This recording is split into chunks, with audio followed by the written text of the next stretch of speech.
Untuk mengetahui diabetes lebih mendalam, kita harus tahu bagaimana sistem tubuh mengatur agar gula di dalam darah tetap stabil. Karena tubuh bukan desain abal-abal yang mudah sekali rusak. So, yuk kita bahas DM tipe 1, DM tipe 2, dan bagaimana tubuh menjaga agar gula darah tetap stabil.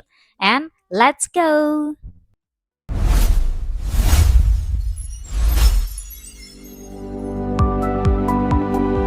Nah, oke guys, sebenarnya tubuh itu mempunyai sistem yang sudah luar biasa agar menjaga gula darah di darah itu tetap stabil. Nah, ada dua organ penting yang akan berperan dalam sistem ini, yaitu pankreas dan hati.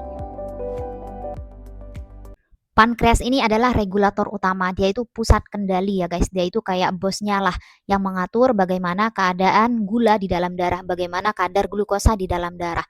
Jadi dia itu selain mendeteksi sebagai sensor apakah di dalam darah sudah terlalu banyak gulanya atau kurang, dia juga yang mengambil keputusan atau bertindak. Dengan apa? Dengan mengeluarkan insulin atau glukagon gitu ya. Nanti kita akan bahas lebih jauh. Nah, kalau hati ini lebih kayak ke gudang utama, dia itu tempat penyimpanan storage ya. Dia tempat storage kalau gula di dalam darah terlalu banyak, maka akan disimpan di hati. Tentu ya, gula gak cuma disimpan di hati, tapi hati adalah tempat penyimpanan utama, oke? Begitu juga kalau glukosa di dalam darah itu kurang, hati akan mengeluarkan glukosanya ke darah gitu ya, teman-teman. Jadi hati ini lebih ke kayak karyawan yang menyimpan dan mengeluarkan glukosa sesuai dengan perintah bosnya. Kita akan mulai dari awal ya guys, dari darah yang terlalu banyak glukosa. Apa sih penyebabnya darah terlalu banyak glukosa? Pasti semuanya udah tahu ya. Penyebabnya mungkin porsi makan kita terlalu banyak atau kita terlalu sering dan suka makan yang manis-manis, jarang olahraga dan lain sebagainya. Sudah tahu semua pasti. Nah, ketika darah terlalu banyak glukosa, pankreas akan mendeteksi, oh gula di dalam darah terlalu banyak nih. Nah, dia akan bertindak mengambil keputusan dengan menciptakan insulin atau menghasilkan insulin ya. Lebih tepatnya insulin akan dihasilkan oleh sel beta di pankreas, sel beta. Oke, nah insulin ini yang akan mengantarkan informasi ke hati agar hati mau mengambil gula di dalam darah yang berlebih. Tapi tentu insulin tidak hanya memberi kabar ke hati ya, dia juga ke organ-organ lain, ke sel-sel agar glukosa itu dipakai karena di dalam darah sudah berlebih gitu ya.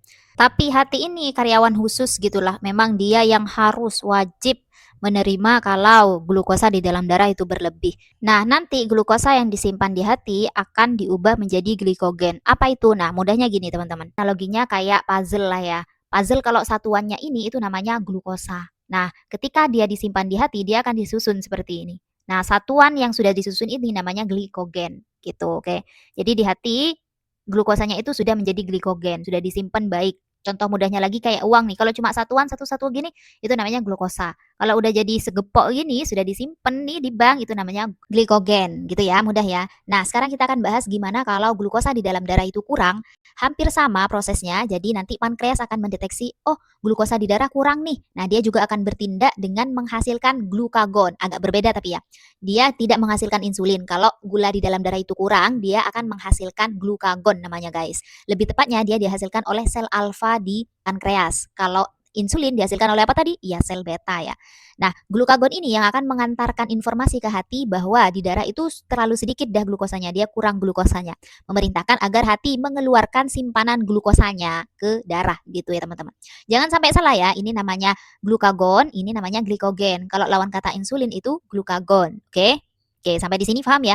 Nah, sekarang kita akan lanjut gimana sih tentang diabetes tipe 1 dan tipe 2. Nah, oke. Jadi kalau diabetes tipe 1 ini adalah keadaan autoimun ya guys. Apa itu? Sistem kekebalan tubuh yang menyerang dirinya sendiri.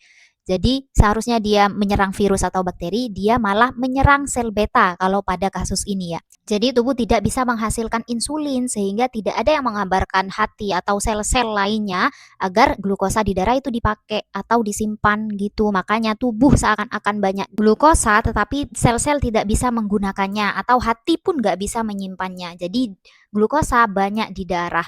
Makanya tanda gejala dari DM itu kita kelaparan, sering haus, sering pipis, kemudian berat badan menurun. Kelaparan kenapa? Karena ya sel-sel memang lapar, dia tidak bisa mengambil gula yang di darah untuk dijadikan energi. Makanya kita sering lapar.